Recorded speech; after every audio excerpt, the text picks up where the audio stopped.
বোচাগঞ্জে গণঅভ্যুত্থান দিবসের বর্ষপূর্তিতে বিএনপির বিজয় র্যালি অনুষ্ঠিত। বোচাগঞ্জ প্রতিনিধি মোহাম্মদ শাহিন আলমের ভিডিও চিত্রে বিস্তারিত। আওয়ামী পেশিবাদের পতন এবং ছাত্র জনতার ঐতিহাসিক গণঅভ্যুত্থানের প্রথম বর্ষপূর্তি উপলক্ষে দিনাজপুরের বোচাগঞ্জে বাংলাদেশ জাতীয়তাবাদী দল বিএনপি উপজেলা ও পৌর শাখার উদ্যোগে একটি বিশাল বিজয় র্যালি অনুষ্ঠিত হয়েছে। মঙ্গলবার 5 আগস্ট 2025 বিকেল 5টায় র্যালিটি বোচাগঞ্জ উপজেলা বিএনপির কার্যালয় থেকে শুরু হয়ে পৌর শহরের গুরুত্বপূর্ণ সড়কসমূহ প্রদক্ষিণ করে শেতাবগঞ্জ চৌরাস্তা মোড়ে এক সংক্ষিপ্ত আলোচনা সভার মাধ্যমে সমাপ্ত হয়।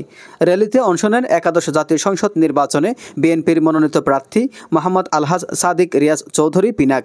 উপস্থিত ছিলেন দিনাজপুর 2 আসনের বিএনপি দলীয় মনোনয়ন প্রত্যাশী মোহাম্মদ মুজাহারুল ইসলাম এবং অধ্যক্ষ মঞ্জুরুল ইসলাম। বক্তারা তাদের বক্তব্যে বলেন, গণঅভ্যুত্থানের মাধ্যমে গত বছর পেশিবাদী সরকারের পতন ঘটেছে। এই অর্জন ধরে রাখতে হলে নতুন করে কোনো ধরনের পেশিবাদ যাতে মাথাচড়া দিয়ে উঠতে না পারে সেদিকে আমাদের সজাগ থাকতে হবে।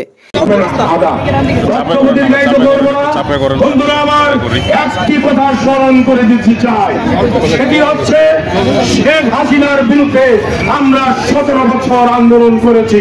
17 বছর আন্দোলন করে শেখ হাসিনাকে আমরা কাবু করে ফেলেছি। এমন একটি অবস্থায় জুলাইয়ের 4 তারিখ থেকে আন্দোলন করে 5ই আগস্টে শেখ হাসিনা বলেছিল, আমি পালাই না, শেখ হাসিনা পালায় না। তারা আরও বলেন, বিএনপির ভারপ্রাপ্ত চেয়ারম্যান জনাব তারেক রহমান যাকে ধানের শীষ প্রতীকে মনোনয়ন দেবেন তার পক্ষে দলমত নির্বিশেষে সবাইকে একযোগে কাজ করতে হবে। সমাবেশে বিএনপি ছাড়াও অঙ্গ ও সহযোগী সংগঠন, যুবদল, স্বেচ্ছাসেবক দল, ছাত্র দল সহ বিভিন্ন স্তরের বিপুল সংখ্যক নেতাকর্মী অংশগ্রহণ করেন। উপস্থিত সকলে গণতন্ত্র পুনঃপ্রতিষ্ঠায় চলমান আন্দোলনকে এগিয়ে নিয়ে যাওয়ার অঙ্গীকার ব্যক্ত করেন। এজ নিজামুদ্দিন, ডেস্ক রিপোর্ট।